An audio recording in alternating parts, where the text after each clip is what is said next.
Why is Adriana saying you and Heather did this to her? It's the last statements that she said before she went out. Went out where? This was the moment the murderer realized her victim was still alive and, worst of all, able to tell the cops what had happened, enough to put her behind bars for the rest of her life. When your best friends find out you've been sleeping with their boyfriend, how far would they go for revenge? 19-year-old Audreanna Zimmerman thought she knew her friends Tina Brown, Brittany Miller, and Heather Lee until they discovered her secret relationship with Brittany's boyfriend. What started as a friendship circle in a Florida trailer park became a deadly love triangle when jealousy turned friends into killers. These weren't strangers who attacked Audreanna, they were her neighbors, her friends, people she trusted. But when love and betrayal got in the way, friendship meant nothing. This is the shocking case where being caught with your friend's man cost a young woman her life. Love triangles can destroy friendships, but this one ended in murder.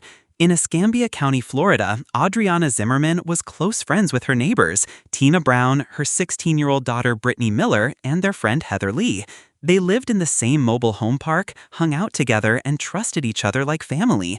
But everything changed when Audreanna started secretly seeing Brittany's boyfriend. When the affair was discovered, it destroyed their friendship and turned these once close friends into Audriana's worst enemies. What happened next shows just how deadly jealousy can be when friends decide that betrayal deserves the ultimate punishment. Now let's take a look at life in the mobile home park before everything went wrong. In March 2010, on Detroit Avenue in Pensacola, Florida, there was a mobile home park where 4 young women lived very close to each other in neighboring trailers. This wasn't some fancy neighborhood with big houses and white picket fences. This was a place where trailers sat side by side, so close you could hear your neighbor's TV through the thin walls. Audreanna Zimmerman was 19 years old and a mother to 2 kids. She had her own place in the park, which made her feel pretty independent for someone so young. Audreanna was one of those people who always seemed to be in the middle of whatever was happening.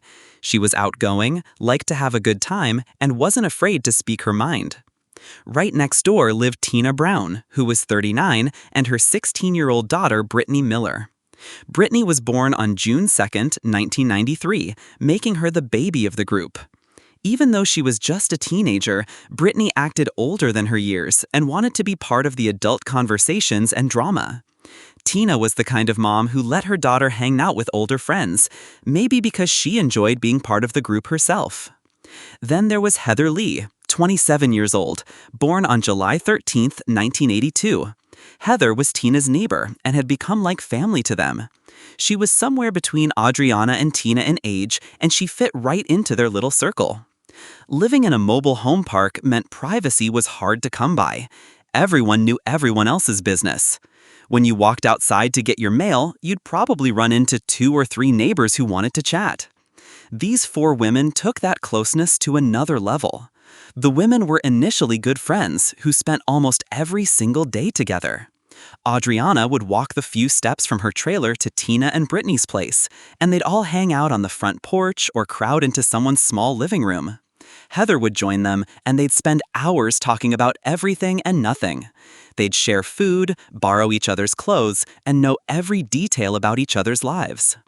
For Brittany, having Audreanna around was like having the cool older sister she never had.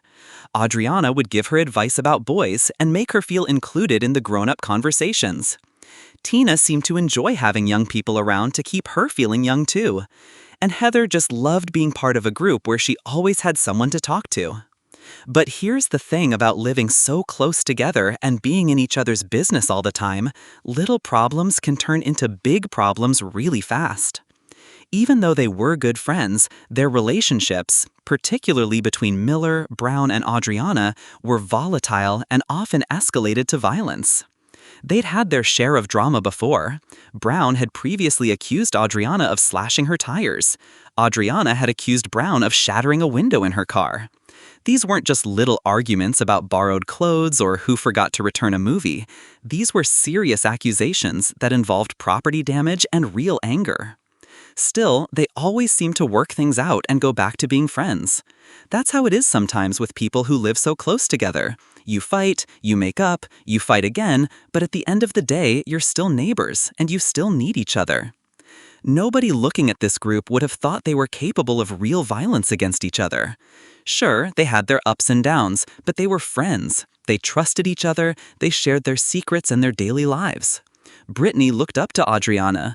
Tina treated Audreanna almost like another daughter. Heather was part of the family. But underneath all that friendship and closeness, there were cracks starting to form. The fights were getting more serious. The trust was getting harder to maintain. And soon, one secret would shatter everything they had built together, turning these close friends into something nobody could have expected. When you're 16 years old, having a boyfriend feels like the most important thing in the world. For Brittany Miller, her relationship was something she was proud of, something that made her feel grown up and mature compared to other girls her age. She trusted her friends with details about her love life, especially Audreanna, who she looked up to like a big sister. The relationship between Brown, Miller, and Zimmerman deteriorated by 2010 due to some conflicts. What started as small arguments and petty disagreements was about to explode into something much bigger. The cracks in their friendship were getting wider, and jealousy was starting to creep in.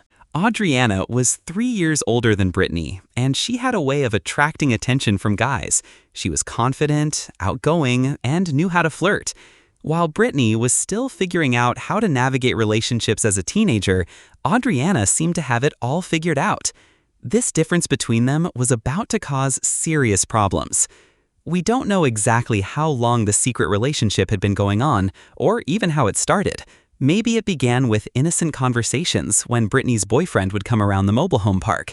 Maybe Audreanna started giving him advice about his relationship with Brittany, and those conversations turned into something more.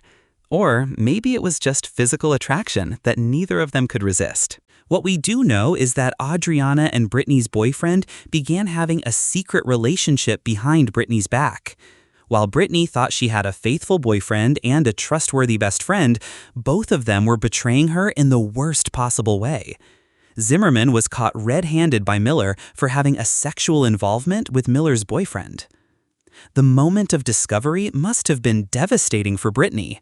Finding out that your boyfriend is cheating on you is painful enough, but discovering that he's cheating with your best friend, someone you trusted completely, someone you confided in about everything, that's a betrayal that cuts twice as deep. On March 24, 2010, Miller accused Zimmerman of sleeping with her boyfriend. This wasn't just suspicion or gossip. Brittany had caught them in the act. There was no way for Audreanna to deny it, no way to explain it away, and no way to take it back. The confrontation that followed was explosive. Miller had attempted to strike Zimmerman over this, but Zimmerman used a stun gun on Miller in self-defense. This wasn't just a shouting match or harsh words, this was physical violence. Brittany was so angry and hurt that she tried to physically attack Audreanna, and Audreanna had to defend herself with a stun gun. When you live in a small mobile home park where everyone knows everyone else's business, a fight this big doesn't stay private for long. Tina Brown, Brittany's mother, found out what had happened. Heather Lee, their neighbor and friend, heard about it too. Suddenly, this wasn't just between Audreanna and Brittany anymore. It had become a group issue. For a 16-year-old girl, being betrayed by both your boyfriend and your best friend at the same time would feel like your whole world was falling apart.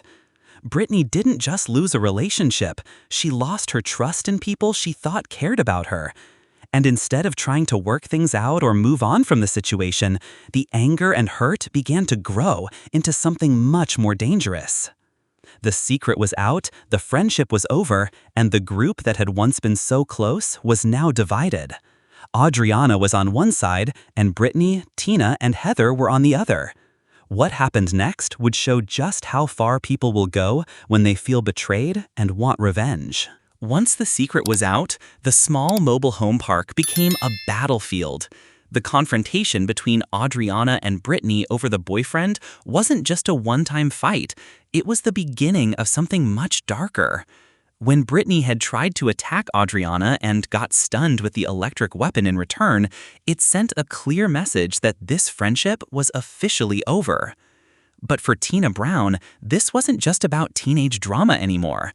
This was about her daughter being hurt and humiliated. As Brittany's mother, Tina felt like Audreanna had disrespected her entire family. The woman who had once treated Audreanna like another daughter now saw her as an enemy who needed to be dealt with. Heather Lee, the neighbor who had been part of their close circle, quickly chose sides. In a tight-knit community like theirs, staying neutral wasn't an option. Either you were with Audreanna or you were against her. And after everything that had happened, Heather made it clear where her loyalty lay. The atmosphere in the mobile home park became toxic. What used to be friendly visits between neighbors turned into cold stares and whispered conversations. Audreanna could feel the tension every time she stepped outside her trailer. The people she had trusted most were now plotting against her. Heather arrived and threatened Audreanna with a box cutter, reportedly yelling that she would get Audreanna sooner or later. This wasn't just angry words anymore. Heather was making direct threats with a weapon, promising that Audreanna would pay for what she had done. The threats were escalating, and Audreanna should have seen what was coming. But when you've been close friends with people for so long, it's hard to believe they're capable of real violence against you. She probably thought they'd eventually cool down and move on, like they had after previous fights. She was wrong. The anger wasn't fading. It was growing stronger every day. Tina, Brittany, and Heather were feeding off each other's rage, each one making the others more determined to get revenge. They weren't just mad anymore. They were planning something that would make Audreanna pay for her betrayal once and for all. March 24th, 2010 was about to become the day when threats turned into action, and when former friends would show just how far they were willing to go for revenge. The anger had been building for days since the confrontation, and now Tina, Brittany, and Heather weren't just mad anymore, they were actively planning revenge. The three women had gone from making threats to actually discussing how they were going to make Audreanna pay for what she had done to their family. What they were planning wasn't just going to be a beating or a simple assault. They had something much more sinister in mind. In the days leading up to March 24, 2010, the women had been talking openly about their intentions. Tina Brown wasn't trying to hide her anger or her plans from people around her. She had told a girl named Mallory that they were going to deal with Audreanna, making it clear that something was going to happen to the young woman who had betrayed her daughter's trust. This wasn't just empty talk or venting frustration. Tina was actually telling people that Audreanna was going to face consequences for her actions. March 24th started like any other day in the mobile home park, but the three women had already made up their minds about what was going to happen before the sun went down. The first part of their plan required getting Audreanna alone and vulnerable, which meant they had to get her away from her own trailer and any potential witnesses or help. The details of exactly how they convinced Audreanna to come to Tina's house that day aren't completely clear from the court records, but somehow they managed to lure her inside. Maybe they told her they wanted to talk things out and settle their differences. Maybe they pretended they were ready to forgive and move on. Or maybe they simply used force or threats to get her through the door. Whatever method they used, it worked. Audreanna found herself inside Tina Brown's trailer, surrounded by the three women who blamed her for destroying their family. Once Audreanna was inside the house, the assault began immediately. This wasn't a conversation that turned violent. This was a planned attack that started the moment she was trapped with no way to escape. The women had prepared for this moment, and they had weapons ready to use against her. The initial assault inside Tina's home was brutal and methodical. They used a stun gun to shock her repeatedly, sending electrical currents through her body that would have been incredibly painful and disorienting. The electric shocks weren't just meant to hurt her, they were meant to incapacitate her so she couldn't fight back or try to run away. After they had weakened her with the stun gun, they began beating her with a crowbar. This wasn't a single blow or even a brief attack. They struck her multiple times with the heavy metal tool, causing serious head injuries and trauma throughout her body. The beating was so severe that anyone witnessing it would have thought they were trying to kill her right there in the living room. But killing her quickly wasn't part of their plan. They wanted her to suffer, to experience the kind of pain and terror that they felt she deserved for betraying their family. After the beating and the electrical shocks, when Audreanna was badly injured and barely conscious, they prepared for the next phase of their attack. After the assault inside the house, they dragged Audreanna's broken and bleeding body outside to Tina's maroon SUV. She was so badly injured from the beating and the electrical shocks that she couldn't resist as they forced her into the trunk of the vehicle. Being stuffed into the trunk of a car when you're already severely injured would have been terrifying beyond imagination. Audreanna was trapped in complete darkness, unable to move freely, probably drifting in and out of consciousness from her head injuries, not knowing where they were taking her or what they planned to do next. They had gagged her to prevent her from screaming for help, ensuring that even if someone heard the car driving through the neighborhood, they wouldn't hear any sounds coming from the trunk that might alert them to what was happening. The drive to their chosen location must have felt like an eternity for Audreanna. Every bump in the road would have caused excruciating pain from her injuries. The fear of not knowing what was going to happen next, combined with the physical agony she was already experiencing, would have been overwhelming. When they finally reached their destination, a remote wooded area where no one would hear screams or be able to help, they pulled Audreanna's battered body from the trunk. The location wasn't chosen randomly. They needed somewhere isolated to carry out the final, most horrific part of their plan without being interrupted. They needed a place where they could take their time and make sure Audreanna suffered as much as possible before she died. What happened next shows just how far their anger and desire for revenge had pushed them beyond any sense of humanity. They beat her mercilessly again, then poured gasoline over Audreanna's already devastated body, soaking her clothes and hair with the flammable liquid. Then, without any hesitation or mercy, they lit her on fire and stood there watching as the flames engulfed the young woman who had once been their friend and neighbor. They watched her burn, believing that this would be the end of Audreanna Zimmerman and the end of their problems. They thought they had planned the perfect revenge, a torture and murder that would make her pay for her betrayal and send a message to anyone else who might think about crossing their family. But what they didn't expect was Audreanna's incredible will to survive and fight back, even while she was literally on fire. In reference to the call, we're on scene. The fire saying that the patient, she's got second-degree burns over 100% of her body, but she's saying that there was no vehicle involved, that people dragged her out of her house and set her on fire. What Tina, Brittany, and Heather thought would be the end of Audreanna Zimmerman turned out to be just the beginning of their downfall. After being beaten, shocked, and set on fire, they left her for dead in those woods, believing they had successfully gotten their revenge and eliminated the person who had betrayed their family. But they severely underestimated Audreanna's will to survive and her determination to make sure they faced justice for what they had done to her. After the attack, Zimmerman, who was left for dead by the trio, managed to escape to a nearby home and call 911. Despite being on fire and suffering from severe burns, head trauma, and the effects of repeated electrical shocks, Audreanna somehow found the strength to get away from that wooded area. The pain she must have been experiencing is unimaginable, burns covering most of her body, her skin literally melting off, and yet she kept moving, kept fighting, because she knew that if she didn't survive, her attackers would never face consequences for what they had done. When she finally made it to safety, a man named Hendrik found her and helped her call for emergency assistance. The scene that Hendrik witnessed was horrific. Audreanna's injuries were so severe that he couldn't even identify her race because of how badly she had been burned. But she was conscious, she was talking, and most importantly, she was ready to tell authorities exactly who had done this to her. She was transported to a hospital in Mobile, Alabama, with severe burns across 60% of her body. The medical team that received Audreanna knew immediately that her injuries were life-threatening. Burns covering more than half of your body are often fatal, and when you add in the head trauma from the crowbar attacks and the trauma from being repeatedly shocked with a stun gun, most people wouldn't have survived the first few hours. But Audreanna wasn't just surviving, she was actively helping investigators build a case against her attackers. Despite her injuries, Zimmerman was able to provide the authorities with the identities of her attackers. While she was fighting infections, undergoing painful treatments, and battling for her life, she was also making sure that Tina, Brittany, and Heather wouldn't get away with what they had done.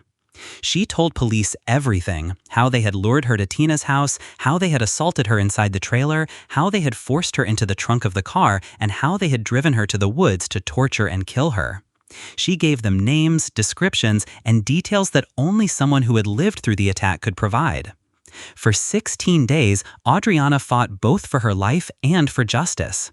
The hospital became the scene of both her medical treatment and her police interviews as investigators gathered the evidence they would need to arrest and prosecute her attackers. Even as her body was failing, her mind remained sharp and focused on making sure the truth came out. However, 16 days after the attack, 19-year-old Audreanna Zimmerman died in the hospital on April 9, 2010. An autopsy report revealed that the cause of death was multiple thermal injuries. On April 9, 2010, Audriana's incredible fight finally came to an end. Her body simply couldn't recover from the extensive damage that had been inflicted on her. But her death wasn't in vain. Upon the death of Zimmerman, the trio was charged with first-degree premeditated murder. Thanks to the detailed information she had provided during those 16 days, police had everything they needed to arrest Tina Brown, Brittany Miller, and Heather Lee and charge them with her murder. Audreanna Zimmerman had literally solved her own murder case from her hospital bed, ensuring that even though she couldn't survive her injuries, her attackers would face the full consequences of their actions. With Audriana's dying testimony providing investigators with everything they needed, the case against Tina Brown, Brittany Miller, and Heather Lee moved quickly through the legal system. But building a murder case requires more than just victim testimony. Investigators needed physical evidence to corroborate Audriana's account and prove beyond reasonable doubt that these three women had committed this horrific crime. The crime scene investigation was crucial to the prosecution's case. Police returned to the wooded area where Audreanna had been burned and found physical evidence that supported her story. They discovered traces of gasoline at the scene, which matched Audriana's account of being doused with fuel before being set on fire. The location itself, remote and isolated, showed that this wasn't a random attack, but a planned execution in a place where the screams wouldn't be heard. The crowbar used to beat Audreanna was recovered, and investigators found evidence linking it to the assault. This weapon became a key piece of physical evidence, as it corroborated the severe head injuries that Audreanna had sustained and that were documented by the medical team treating her. The stun gun used to torture Audreanna was also located, providing another crucial link between the defendants and the crime. The electrical burns on Audriana's body matched the pattern that would be created by this specific weapon, and forensic experts could testify about how these injuries were inflicted. But perhaps most damaging was the evidence found in Tina Brown's vehicle. Investigators found traces of gasoline in the trunk of Tina's maroon SUV, the same vehicle used to transport Audreanna to the woods. They also discovered blood evidence and other forensic material that placed Audreanna inside that trunk, exactly as she had described during her hospital interviews. When police brought the three suspects in for questioning, their reactions varied significantly. The interrogation sessions revealed a lot about each woman's personality and their level of involvement in planning the crime. Tina Brown, as the ringleader, was defiant during questioning. She initially tried to deny involvement, but when confronted with the physical evidence and Audriana's detailed testimony, her story began to fall apart. Investigators noted that she showed little remorse for what had happened and seemed more concerned about avoiding responsibility than expressing any regret for Audriana's suffering. Brittany Miller, being only 16 at the time, was questioned with special protocols for minors. Her youth didn't excuse her participation, but it may have influenced how investigators approached her interrogation. The emotional impact of being confronted with the reality of what she had done, helping to torture and murder someone who had once been her friend, seemed to affect her more than her mother. Heather Lee's questioning revealed someone who had gotten swept up in the family's desire for revenge. As the neighbor who had made threats with a box cutter, she couldn't deny her involvement, especially when witnesses could testify about her previous threatening behavior toward Audreanna.